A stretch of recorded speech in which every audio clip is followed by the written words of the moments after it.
Hello everyone, welcome back.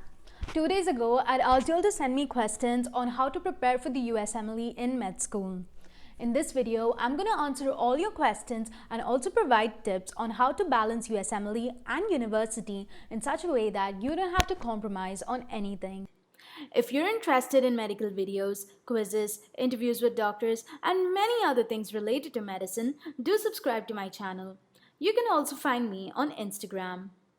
The first few questions are about resources. There are tons of resources for step 1.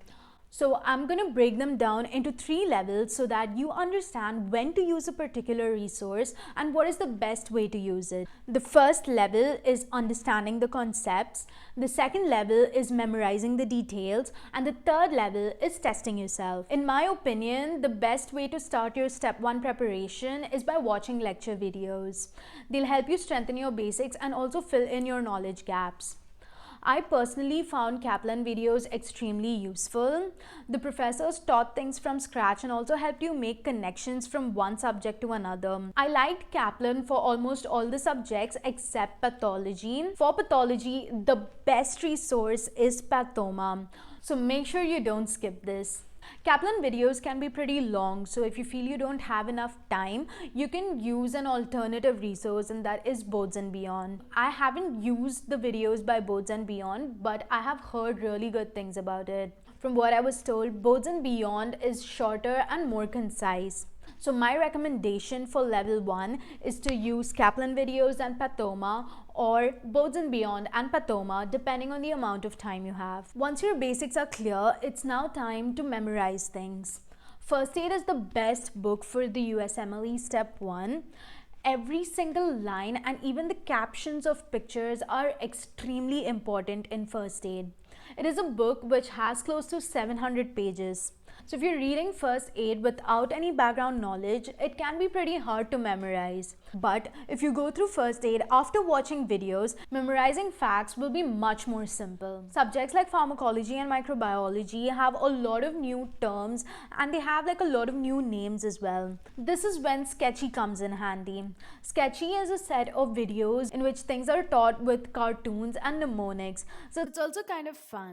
I don't know if you've experienced this, like you study a particular topic from a video or a textbook and you feel you've understood it completely, but when you're asked a question on the same topic, you're not in a position to answer it correctly. If that ever happened to you, know that you're not alone. This problem can be tackled by adding a question bank to your study schedule. When you're solving a question, you're actively involved in recollecting whatever you've learned before.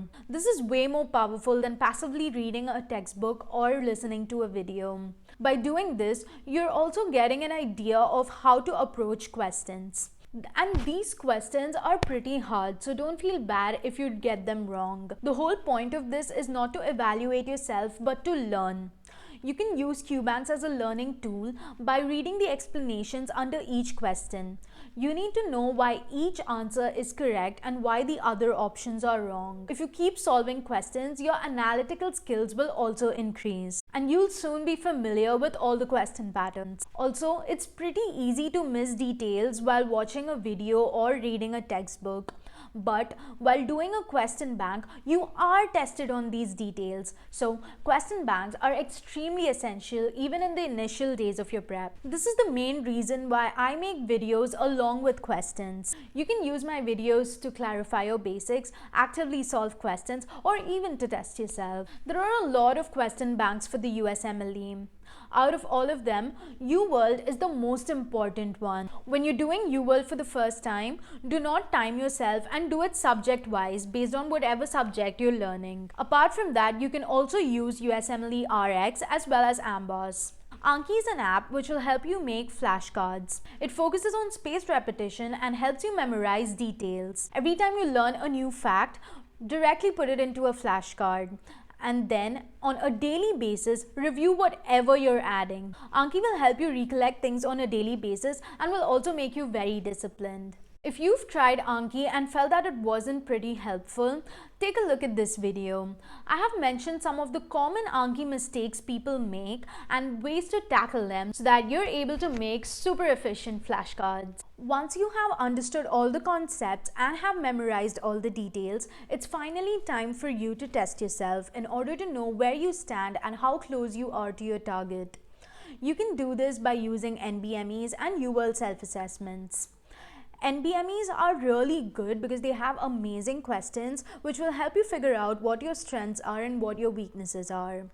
There are close to 24 NBMEs. After every exam, you will get a 3-digit score. After every NBME, spend a lot of time analyzing it. It's not enough to know which subject you're weak in.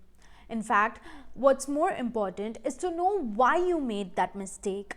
If it is because you forgot a fact, go back to your flashcards. If it's a problem with concepts, watch videos to make sure you understand it clearly. And if you have any trouble with understanding, send me a message on Instagram or leave a comment on any of my videos. I'll be extremely happy to help you out. Questions on the NBME are shorter than those on the main exam. So in order to build stamina, you need to practice questions which are long.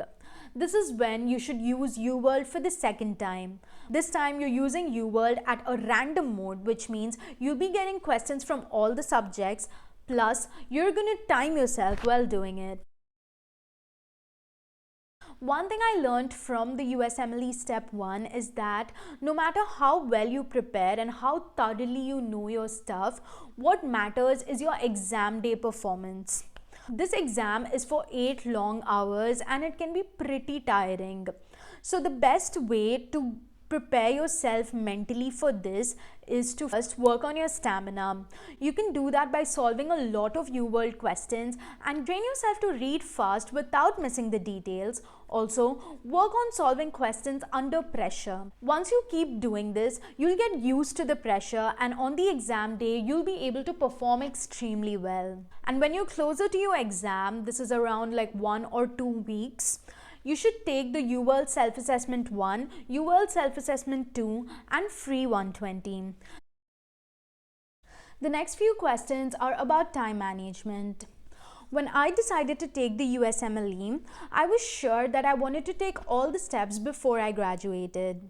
At the same time, I wanted to make the most of my life at university. So a typical academic year for me involves dance performances, publishing research papers, sports events, conferences, studying for university exams, student committee volunteering, event organization, and preparing for the USMLE.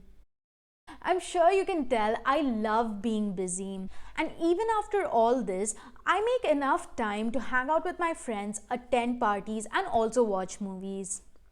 All this is possible only because of time management. There are just 2 ways to manage your time efficiently.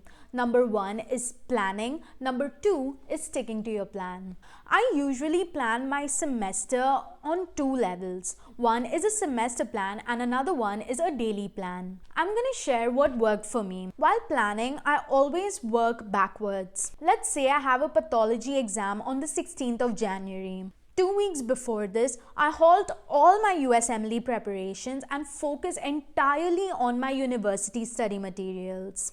This means I have time till 1st Jan to complete all the Kaplan videos of the subjects that are relevant to my current semester. Before every semester, my university sends us a teaching plan. The teaching plan has topics along with the dates. So before my semester starts, I compare these topics along with the topics of the videos which I need to learn for my USMLE. Let's say I have a lecture on the congenital heart diseases on the 5th of September. I make sure I watch Kaplan videos on congenital heart disease on the same day. So on a daily basis, I'd attend a lecture, come back to my dorm and watch the respective Kaplan video for that topic. Doing this helped me get a deeper understanding of what was taught in class. Honestly, the knowledge I gained from UWorld and also Kaplan videos have also helped me in my final exams. Then I would look through this topic on first aid. I use the BRS question bank and also the question bank of the textbook which my university recommended. You need to remember that it's not only important to learn new things and just watch videos, but also to make flashcards, because if you don't review it on a daily basis, there's a high chance of you to forget it. So make sure you're reviewing things continuously, and trust me, towards your exam, you won't even feel pressurized. It will just be like a normal day for you. And once all this is done, I go back to my university study material. Now, your university might not cover all the topics that are relevant for the USMLE, so make sure you watch those videos in the weekends. Also, use your summer vacations and winter breaks to bridge the gaps. I hate it when work backs up, and sometimes it's not even in your own hands because events just come up randomly and you don't want to miss anything out, right? So what I do is I plan buffer days. I have buffer days once in 2 weeks. So on this particular day, I don't have anything on my to-do list, and I use these days entirely to complete all the backed up work. It helps me stay on track and prevents work from piling up, because my ultimate goal is to be as free as possible towards the exam. So I don't mind working hard before so that I have a peaceful exam week. If you find it hard to plan on your own, you can use pre-made planners. USMLE Sarthi has a customizable planner. It'll give you a plan based on the number of hours you wish to dedicate each day. It'll also help you stay accountable. I've added the link and my discount code in the description. I hope this video helped you get a fair understanding about USMLE resources, how to use them, and when is the right time to use them. If you like this video, please give it a thumbs up. Also subscribe to my channel for more videos like this. And if you have any questions, let me know in the comments. If you think your friends will benefit from this, please share this video with them. Thank you so much for watching, and I'll see you next time.